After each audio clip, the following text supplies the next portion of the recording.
everybody. So yesterday we had a little bit of a break from our curriculum lessons and we did some World Book Day activities, which I hope you all enjoyed doing at home. And today we are going to do our final RE lesson, which is going to be online before we all come back on Monday. So I hope you are all very excited because I can't wait to see you. So this week we have been looking at the Easter story and at Lent. And the other day we had a little look at what the Easter story was, and we had a think about what the events were in this story. So on the screen now, you can see some of pictures, which are the events that happened in the Easter story. And I wondered if you can just pause this video and just spend a little bit of time trying to pop these stories in the correct order for me. Okay, have a go at popping the pictures in the right order.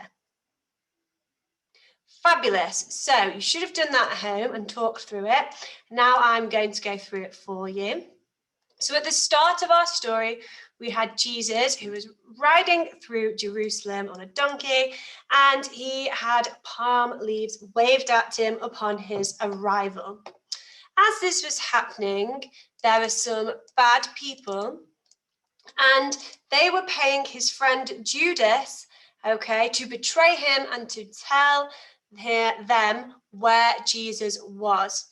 So he was going to betray his friend. Jesus knew that this had happened, and he had a meal with all of his close friends called the Passover meal. And whilst he was there, he told his friends that he knew that somebody had betrayed him, and all the friends were unsure as to who it was. And after he had prayed, the bad people came and arrested Jesus and took him away. And he was sentenced where he had to carry this cross on his back and walk through the city with everybody looking at them. And unfortunately, he also died on the cross. At the end of the story, we found that Jesus's body was put in a tomb to rest with a boulder in front of it. And it was a bit of an Easter miracle because Jesus rose, said goodbye to all his friends and worshippers and followers, and then he went up to join the Lord in heaven. So this is what the Easter story, and I hope you got the pictures in the correct order. So from that story, we learned then the other day that Christians believe that Jesus did a lot of things to help others. So at the Passover, he, fed his friends, he was telling them stories, he was getting all the people that he loved together. Some Christians also believe that he helped people who were sick, who were elderly, helped cure them. He also looked after young and told stories, and he also helped feed the poor. There are lots of stories in the Bible, which is the religious book that Christians have, that tell about how Jesus is helping people when they are famished, when they're really hungry. So then, in our reflection task, I want us to have a little think about what it means to help others, just like Jesus has helped others in the story we've looked at over Easter. And there's lots and lots of different ways and approaches that we can take to help others around us. And helping others means that we are looking out for each other. So if you see someone who's sad or upset or having a tough time, you're looking out for them and you're making sure they're okay. You're considerate, you're thinking about other people's feelings, and you're being kind to them. You might help people with things. You might be generous and be able to give them things. And you are also creating positive feelings and making them feel happy. I've got 3 pictures here to show you what helping others might mean to you. So here I've got a little boy who looks very sad and very upset at school, and we've got the other boy who is making sure that he is okay. So he's looking out for his friend. Here I've got a dad who's built a racing car, and his son is helping him by pushing him along, and they're having lots and lots of fun. And here I've got another little picture of a young child who's trying to climb on a log, And the older parent is helping them by climbing up there so that they can do something fun and be a bit more adventurous. So the reason we help each other is for many, many, many different reasons, but there are a few reasons that I want to share with you today. And we help each other to cheer people up. Okay, so if people are feeling really sad and lonely, we want to help them and make them feel a bit better. Okay, it's fun to help others at time because you might even get to do something that you enjoy as well, such as this young boy down here. It's part of teamwork. It's kind that we help people who are less fortunate than others. So people who don't have maybe what we have or can't experience what we have. We help others so that they can learn from us as well. So for example, if you're in school and you're doing a tricky sentence and you're not too sure what to write down, your friend might tell you an idea that you can then use in your own writing, which then helps you learn. Okay, so you can learn from other people as well. And it's also helpful and considerate to be helping other people. Because if I have lots and lots and lots of jobs to do around my house, I always think it's very helpful if other people help me do those jobs. Otherwise, I will spend hours doing it. So think about that sometimes when you see your parents cleaning around. Maybe you could ask them to help because they would really appreciate it. So just spend a couple of minutes then thinking about what we do to help others. Maybe you do go and speak to your friends to make them cheer up, okay? Maybe you do help people build and construct things.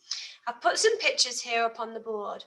I wonder if you can have a little think. What do you do to help others? Pause the video and have some thinking time. Okay, so some ideas that you might have said, and you might have got some ideas from my images as well, is when people fall over or they get stuck, you help them by helping them up off the floor and making sure that they're okay. Or if they're injured, you help by taking them to get help. That might be a first aider, or it might be to your parents. You might help others by doing lots of gardening. So just as the weather is starting to get a little bit nicer, okay, you might be starting to think about your gardens at home and you might be helping to garden or to plant things. You also might have friends who you're wanting to cheer up and put a smile on their face to.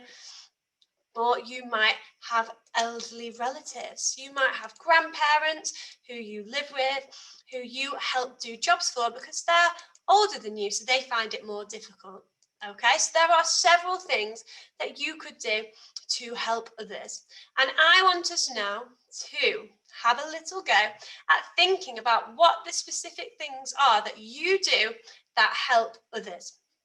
So what you need to do is get a piece of paper and draw one line down the middle and one line across. Or you can fold your piece of paper in half and fold it again, and then you've got 4 sections.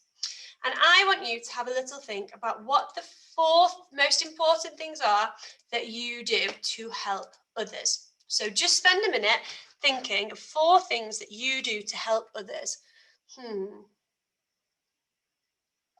Okay, I've got my 4 things. Are you ready? So I help others by doing the washing up. Okay, so I help people in my house by doing the washing up. So I'm going to draw a washing up bowl. Here's my washing up bowl. It's got lots of bubbly water in it, lots of bubbles and soap. Okay, here's my bubbles popping up.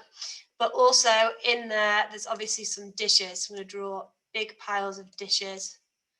Okay, there might even be some knives and some forks in there. Okay, so I help by doing the washing up, and here I am, look. That looks like a very big washing up bowl compared to the size of me. But here I am, you get the idea.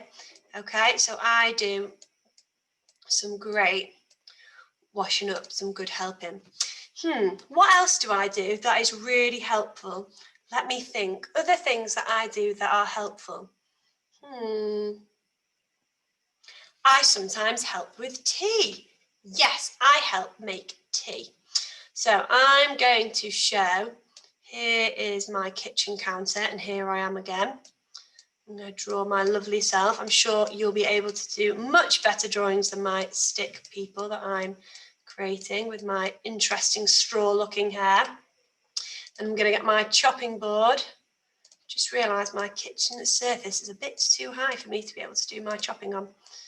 Here we go. So then I'm going to have my chopping board here. And then I'm also going to have my vegetables. I think I'm going to do some leeks. I'm going to draw some leeks. I had those in my tea last night. I'm going to draw some leeks, and I help to do some cutting and chopping. Other things that I do to help. I know, well, I help people every day to learn. Okay, so I am obviously your teacher. So one of the things that I do to help every day is to help you guys learn things. So here I am, I'm going to draw you lot sat down on the floor. Only a few more days, I can't wait. And here I am, stood at the front, teaching. Okay, so this is another thing that I do to help you. And what else could I do? I know, I help people if they're upset and they fall over on the floor. So here we go, I'm going to draw a picture of someone who's fallen over and hurt their knee. And then I'm going to draw a picture of me here, trying to bend down to help them up.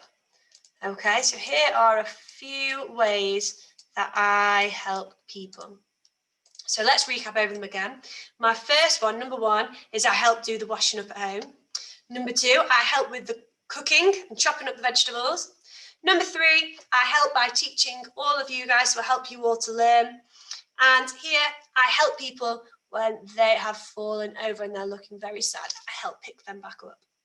So I want you to think of 4 different ways that you help other people. Okay, so that might include things that you do around the house. That might include things that you do at school with your friends. I want 4 different ways for you to think. Just like Jesus helps others, then I want you to think about what we do to help others as well. So that is our last curriculum lesson. I hope you've enjoyed these, and I'm really, really, really looking forward to seeing you all on Monday. Have a lovely weekend. Take care, and I will see you soon. Bye.